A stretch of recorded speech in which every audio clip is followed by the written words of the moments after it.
Vamos começar. Imagino que vocês também consigam ver minha tela, certo? Tá, maravilha. Deixa eu me apresentar primeiro. Eu sou Ives Moraes, eu sou sócio da Bain Company aqui na América do Sul. Estou na Bain há 16 anos. Depois eu vou falar um pouquinho da Bain, até para contextualizar aqui Practia, Automation Anywhere, Bain e, obviamente, depois Furnas. Mas a Bain trabalha em várias dimensões estratégicas. Uma das que eu sou responsável é melhoria de desempenho, melhoria de performance. E dentro de melhoria de performance, a gente tem a parte de automação, que é o que a gente vai discutir hoje, tá bom? E para vocês, nesses próximos 30 minutos, o principal objetivo dessa conversa aqui com a gente, comigo da Bain, do ponto de vista, e o Fernando e o Gilberto já aludiram a isso, do ponto de vista de negócio, porque a automação é uma das ferramentas, ou é uma das plataformas, ou é uma das áreas mais interessantes em termos de modificação da forma de atuação do próprio negócio, melhorando várias dimensões, não só redução de custo, mas melhorando várias dimensões do negócio. Então, por que eu, empresa XYZ, deveria embarcar nessa jornada de automação? Esse é um dos principais pontos que eu queria conversar com vocês aqui nos próximos 30 minutos e responder essa pergunta do nosso ponto de vista, tá bom? Mas antes disso, deixa eu comentar um pouco o que é a Bain Company, que pode ser que para vocês não seja muito claro. A gente não é uma empresa de tecnologia, tá? Inclusive, somos parceiros da Practia, parceiros da Automation Anywhere. A Bain Company é uma empresa de estratégia. Foi fundada lá em 1973 nos Estados Unidos, em Boston. A gente tem mais de 12 mil empregados, escritórios em quase 60 países. Aqui na América do Sul, Brasil, Argentina, Chile e Colômbia. Tá? E acho que um dos pontos principais aqui, além de virar e falar assim, temos escritórios aqui, temos pessoas ali, o ponto é as empresas que trabalham, os clientes que trabalham com a gente, quase 100%, 90% são empresas que trabalham com a gente de maneira recorrente. Então, é um ponto experimental, como somos serviços, né? A gente não provê software, a gente provê inteligência estratégica, o gosto pelo trabalhar em conjunto e o valor que a gente traz para a mesa faz com que essas empresas globais e locais tenham intenção de trabalhar com a gente quase que o tempo inteiro. E aí, o final das contas, é esse último ponto aqui. Se você faz uma medição do tipo, entendi, mas qual o valor típico que a Bain traz para uma empresa?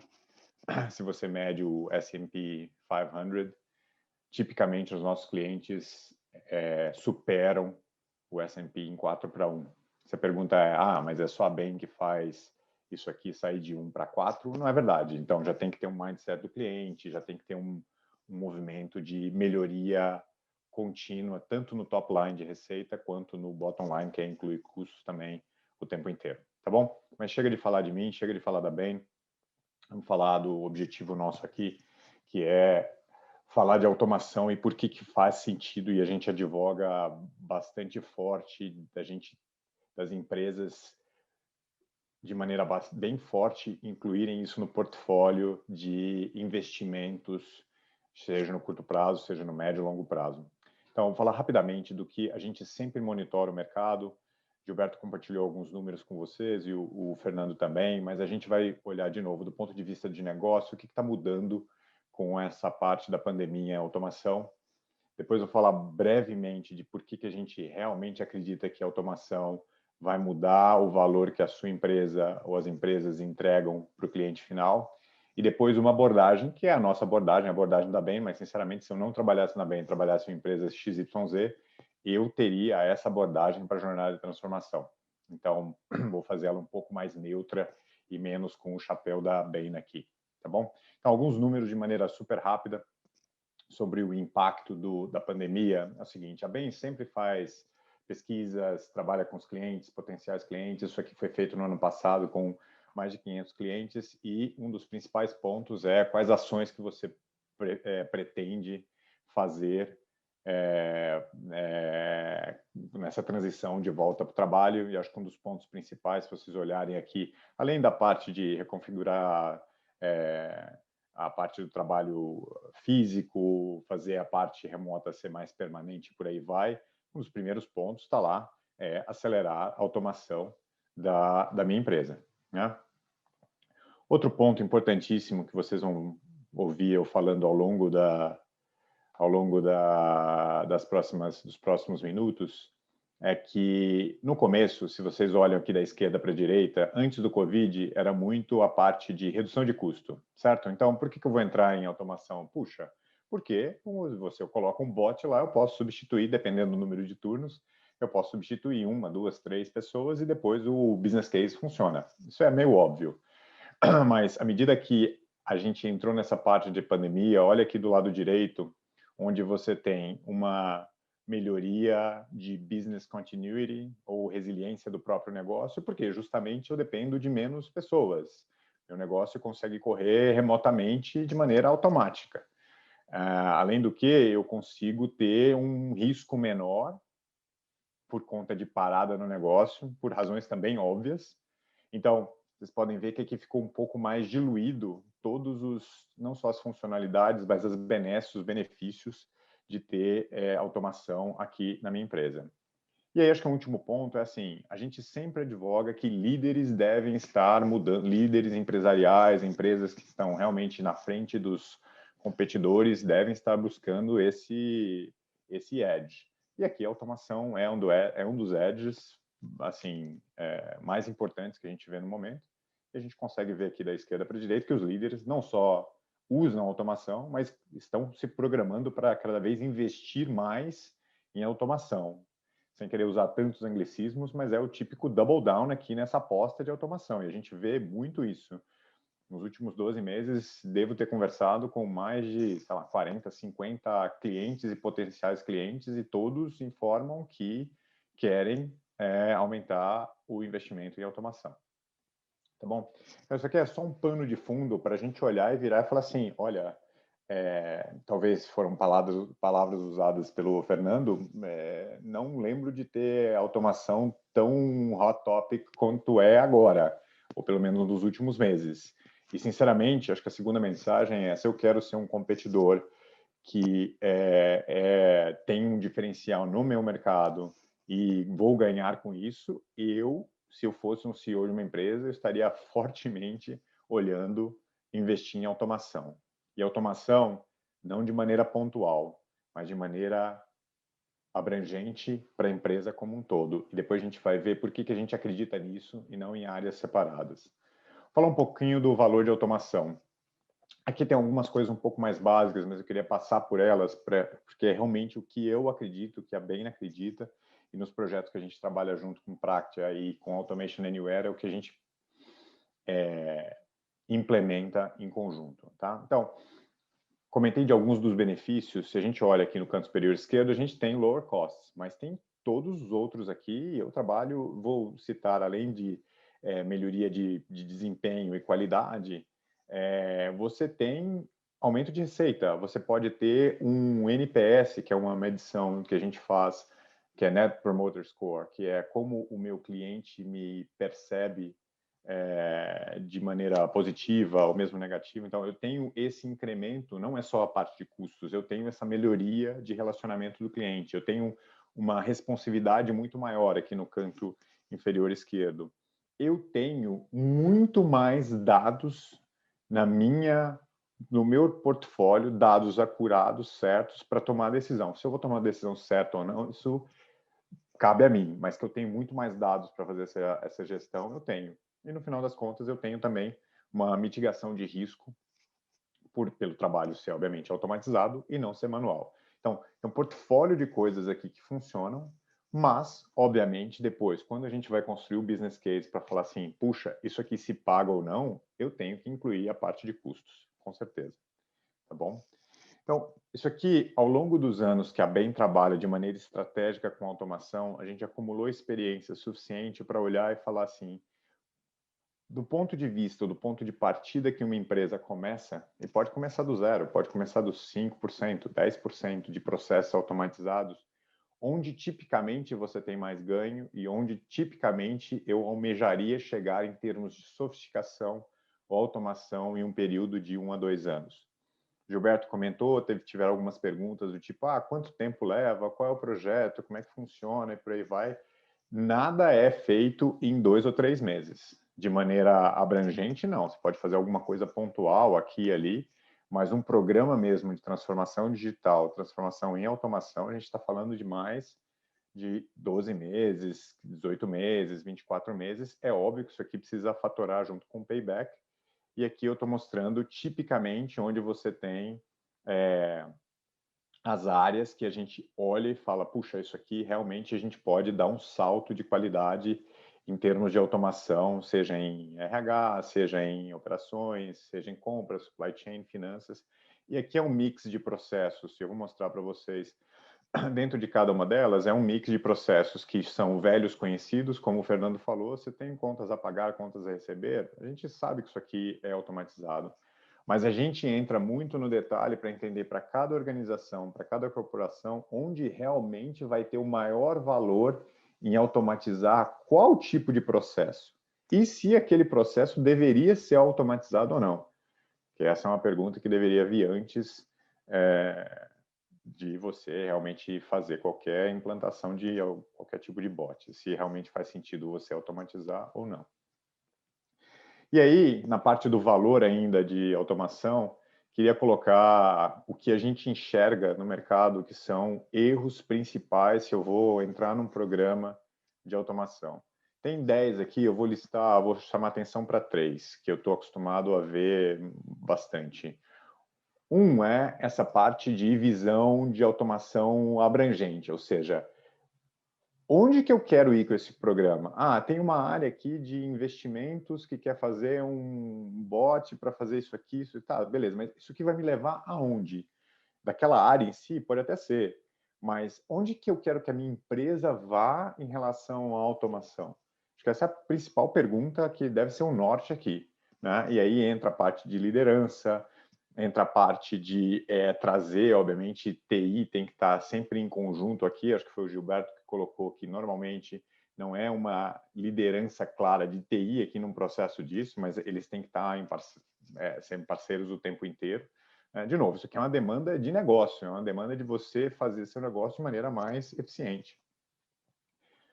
E o último ponto que eu queria dos 10 pontos aqui é que você, dentro da sua organização, você necessita de talentos para desenvolver isso aqui. Então, nas células ágeis que são colocadas em pauta, você precisa ter alguém que entende do processo que está correndo para te ajudar a fazer o mapeamento, a documentação, a descrição das automações. Você precisa ter alguém do cliente, da parte da empresa, da parte de TI, ajudando aqui a fazer a interface. Então, existem recursos do lado da empresa que deveriam ser alocados aqui, mesmo que seja percentualmente uma parte relevante do tempo, para desenvolver isso aqui. E muitas empresas não olham isso e falam assim, não, isso aqui acho que uma pessoa de TI consegue tocar. Não é verdade, tá bom?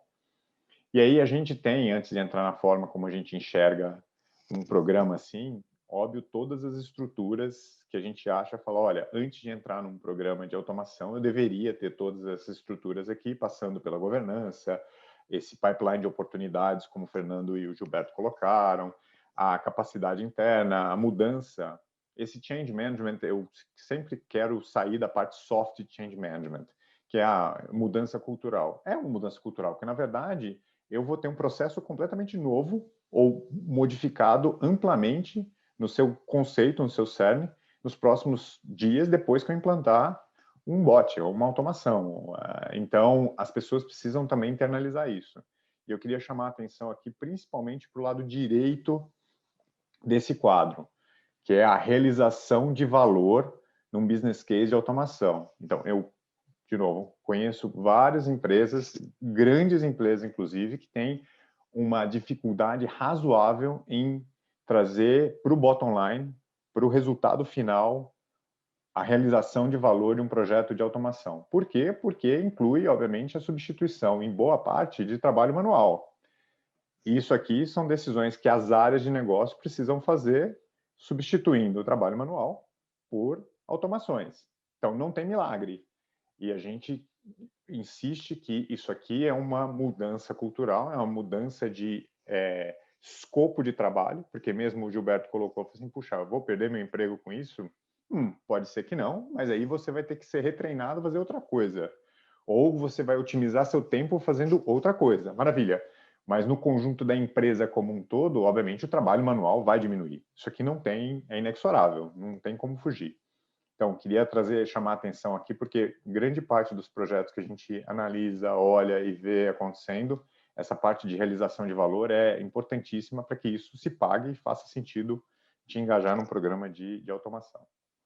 Capítulo final, que é a parte de como a gente enxerga, de novo, na maneira estratégica, do valor de negócio, como eu faria uma jornada assim, tem 3 grandes partes que a gente atua em conjunto com a Practia ou uma Automation Anywhere. Então, mas independente de como a gente atua, deveria existir em qualquer tipo de programa essa primeira parte à esquerda, que é a identificação das oportunidades. E esse é um trabalho em conjunto. Quem mais entende das oportunidades, dos pontos de dor do negócio é o próprio negócio. Então, trabalhar com as empresas e falar assim, puxa, onde é que eu tenho essas oportunidades? E aí, a beleza de um programa de larga escala, olhando a empresa como um todo, é que eu consigo ver quais são os retornos sobre investimento de cada uma das áreas, de cada um dos processos.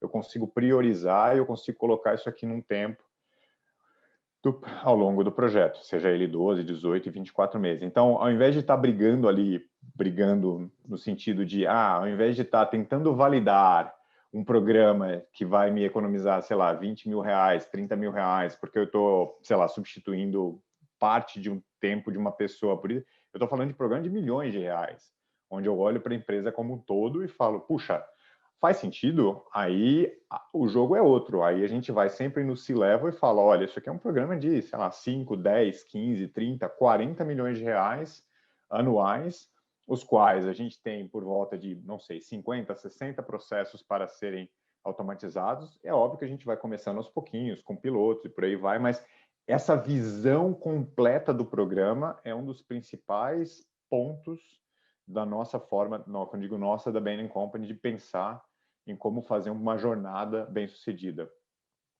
Tem a parte do suporte da execução, obviamente a gente na Bain não tem pessoas que fazem a codificação dos bots, e por isso que a gente trabalha com parceria, obviamente os parceiros fazem muito mais do que isso.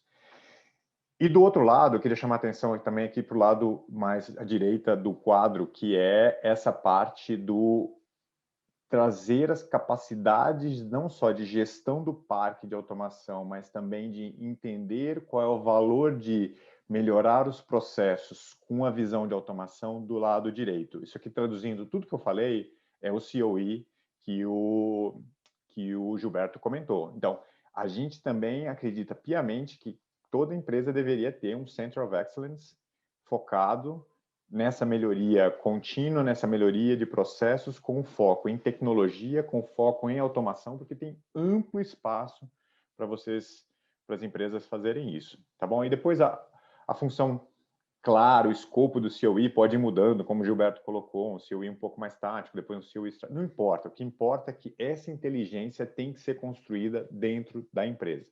Pelo menos esse é o nosso ponto de vista.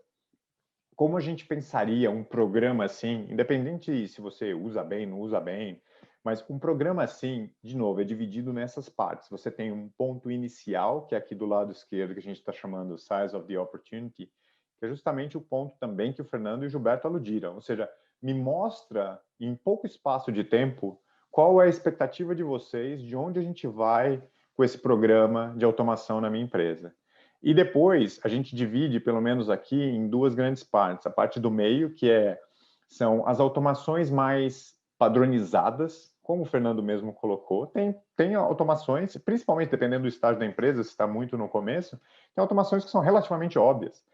Isso aqui ajuda muito a empresa a se acostumar com a forma de trabalho de células ágeis, da forma do Business Architect, do Business Analyst, de como trabalhar com parceiros, seja Practia, Automation Anywhere, bem, então tem uma curva de aprendizado aqui na implementação desse programa que não é trivial. Então, por isso que a gente advoga também, comecem a olhando processos um pouco mais padronizados, conjugado com o valor de cada um deles, obviamente, para fazer o business case, e aí a gente vai aprendendo ao longo desse caminho, mas, de novo, colocando isso aqui, de forma nenhuma, a gente consegue fazer um programa desse super rápido, né? Isso aqui leva um certo tempo, até pela mudança cultural também da empresa. Uma das perguntas que eu mais tenho, e também é um dos valores principais, é assim, não, mas espera aí, então a gente entra e automatiza tudo, né? A gente tem uma demanda lá da área de negócio, a área de negócio vira e fala, não, aqui cabe um bot para fazer XYZ. Não, não é assim. A pergunta é anterior, é do tipo, tem algumas perguntas, né? Processo é estável, qual que é a minha habilidade de automatizar, qual é a criticidade desse processo. Existem iniciativas que eu posso fazer para melhorar esse processo, seja extingui-lo, seja unificá-lo, seja modificá-lo, que eu não preciso usar um bot? Pode ser que sim. Então, analisar isso aqui, colocar numa matriz de decisão que eu tenho aqui no canto superior direito, que é, bom, beleza, vamos automatizar, está claro, mas eu tenho algumas outras alternativas que não necessariamente eu preciso automatizar ou colocar um bot ali para melhorar e trazer mais valor para a empresa. Então, isso aqui também é uma dos pilares do nosso pensamento, que é analiso antes, vejo o que faz sentido, vejo o que não faz, obviamente com a lente da automação, e aí a gente automatiza ou não. E aí é super importante ter parceiros, por exemplo, como Practia e Automation Anywhere, porque eu, Ives, Bain, eu entro com a visão de negócio. Muitas vezes eu posso não estar vendo uma oportunidade de automação que empresas mais técnicas a respeito disso, por exemplo, uma Automation Anywhere e uma Practia, podem ver, falar assim, puxa, Is, eu faço isso aqui várias vezes nesse outro cliente, isso aqui dá para automatizar e é um retorno sobre investimento claro aqui. Vamos fazer? Aí a gente leva o cliente e fala, puxa, temos essa oportunidade aqui, faz sentido? Faz. Então, essa combinação de parceria a gente acha muito, muito poderosa, tá bom? Esse quadro aqui é para mostrar que a gente realmente acredita que toda empresa, numa jornada dessa, deveria colocar e deveria partir do ponto zero, pensando nesse centro de excelência, né? Aqui são as ondas, então isso aqui, cada um dos quadradinhos são iniciativas de automação que são priorizadas onda a onda, para você ter também todo o processo da jornada, o que não quer dizer que a gente não possa repriorizar após uma implantação ou outra, porque a gente vai aprendendo também com a empresa e vendo onde faz sentido fazê-lo. Deixa eu terminar aqui, porque eu sei que a gente já passou um pouquinho, com um exemplo de um projeto que a gente já está conduzindo, inclusive em parceria com a Practia e a plataforma que é a Automation Anywhere, com um cliente aqui no mercado brasileiro, a gente está lá há quase 12 meses. A situação é um cliente de varejo, um varejista que foi bastante impactado, e tem sido, né, não só ele, mas tem sido impactado pela pandemia, de vestuário, principalmente, e, sinceramente, aqui a gente começou do zero. Se você perguntar, não tinha quase nenhuma, quer dizer, acho que não tinha nenhuma automação, e a gente fez exatamente essa receita que eu estou passando para vocês, ou essa forma de pensar, muito mais que uma receita. Depois das 4 semanas, a gente chega a algo assim, que é, olha, deixa eu te começar a comentar com você como é que é o business case. Então, o que vocês veem aqui na cascata é, olha, qual é o potencial de economia, obviamente indexado e em base 100 aqui, para não colocar, obviamente, os números reais, mas uma hipótese que a gente tinha antes de começar é que, puxa, aqui deve ser as funções típicas, né, de HR, de RH, finanças e por aí vai, que vão trazer os maiores ganhos. Na verdade, não. O que a gente descobriu foi que o maior potencial de automação e de trazer valor para a mesa para esse cliente específico é na parte de vendas e operações. Por quê? Porque eles têm mais de 1.000 lojas no Brasil como um todo. Se você faz uma automação em uma loja só, é uma coisa. Se você faz em 1.000, imagina o fator multiplicador aqui para isso. Então, a gente está trabalhando com ele já há algum tempo e a gente vê e a gente está entregando o valor que eu vou mostrar para vocês, como a gente planejou ao longo do tempo. Isso aqui, de novo, é lá depois das 4 semanas, ou um início bastante rápido, como eu priorizo os processos que a gente vai entrar e automatizar. Se vocês me perguntarem, aconteceram exatamente assim? Não, isso aqui é a posteriori. Pra você ter uma ideia, aqui no processo 3, a gente teve que repriorizar o contact center. Acho que teve não é o verbo adequado. Casou o momento com um Black Friday, casou o momento com o contact center tendo algumas oportunidades claras de automação e casou o momento com o cliente virar e falar assim, eu preciso de ajuda no contact center porque acho que a eficiência lá está muito baixa, acho que tem muita oportunidade para automação. Então, a gente reviu a priorização e funcionou super bem com a anuência de todos aqui para isso. Mas, de novo, acho que o ponto aqui é temos, claro, uma clareza de onde a gente quer chegar numa jornada de automação ao longo do tempo e como a gente vai priorizando isso passo a passo. Ao invés de fazer coisas pontuais, eu vou fazer só ali na área de tesouraria, vou experimentar isso aqui para ver se funciona. Talvez, quem sabe, um dia eu faço para o departamento financeiro inteiro e talvez, quem sabe, um dia eu faço para a empresa como um todo. Sinceramente, no nosso ponto de vista da Bain, não é a melhor maneira de começar.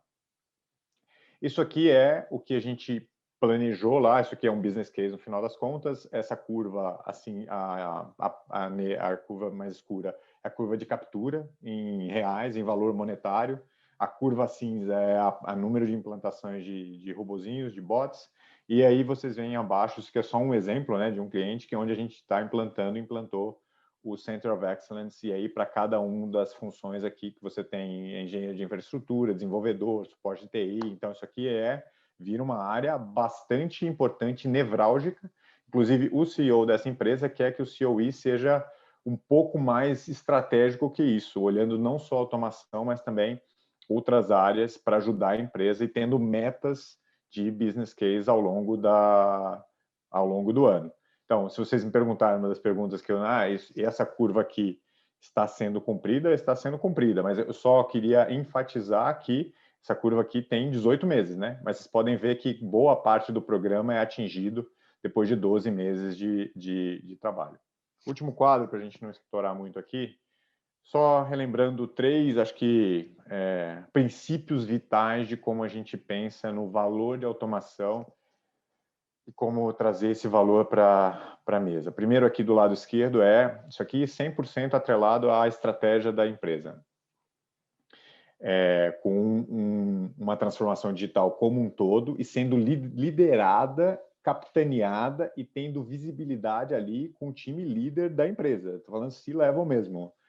Nesse exemplo que eu citei, CEO, CFO e CTO são envolvidos a cada 2 semanas em uma reunião de 30 minutos, no mínimo, para acompanhar como é que está sendo esse projeto.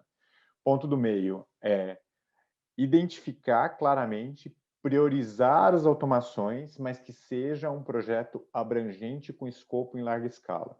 Segundo. Terceiro ponto a minha empresa, se eu tivesse isso aqui, tem que focar na entrega de resultado, no bottom line mesmo, e construir essas capacidades que são a governança, o centro de excelência. Eu tenho que trazer isso para dentro da empresa para cada vez mais eu me tornar, não 100% independente, mas me tornar muito mais independente, sabedor de onde eu posso trazer valor aqui e não necessitar de tanto de suporte externo o tempo inteiro. Era isso. Deixa eu parar por aqui, André. Eu tentei catch up aqui no tempo que a gente tinha.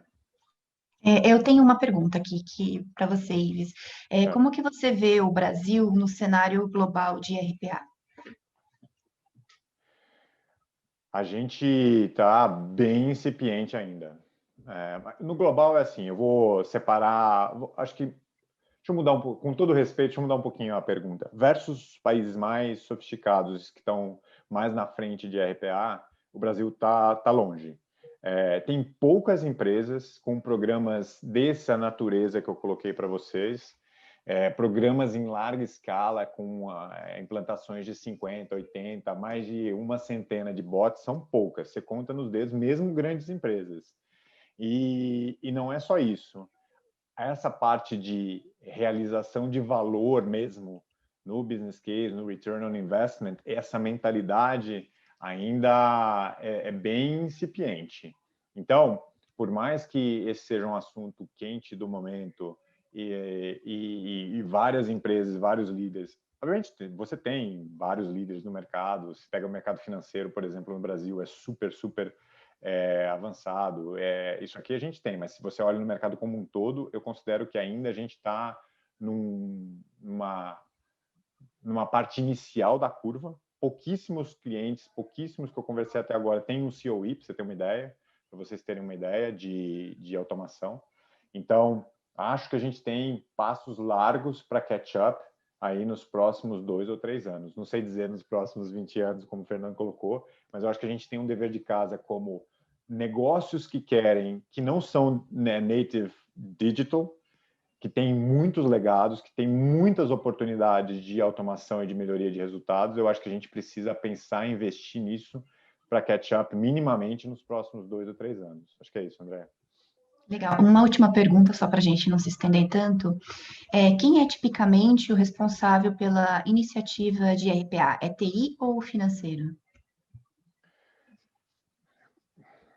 Eu posso responder na minha experiência, na nossa experiência, é parte mais do financeiro.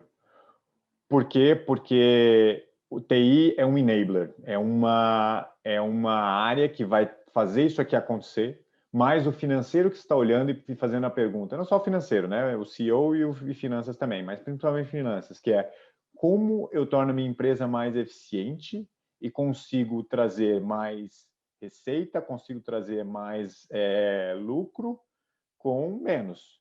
E aí, quais as ferramentas que eu consigo utilizar? E aí o CFO está sempre lá antenado, fala assim, puxa, tem automação, vou conversar com TI, vou trazer um parceiro para a mesa para ver como a gente pode deixar isso aqui mais eficiente. Então, depois desses 4 ou 5 semanas de prazo inicial para entender o size da price, o CFO ou a CFO tem que estar envolvido aqui para falar assim, puxa, esse projeto aqui faz sentido ou não faz sentido? Então, respondendo aqui, André, eu vejo que o financeiro está mais envolvido, TI sim, como enabler, mas quem puxa mais isso aqui é o financeiro. E na verdade, a gente acredita que deveria ser assim mesmo. Legal, muito obrigada, Ives. Obrigado a todos.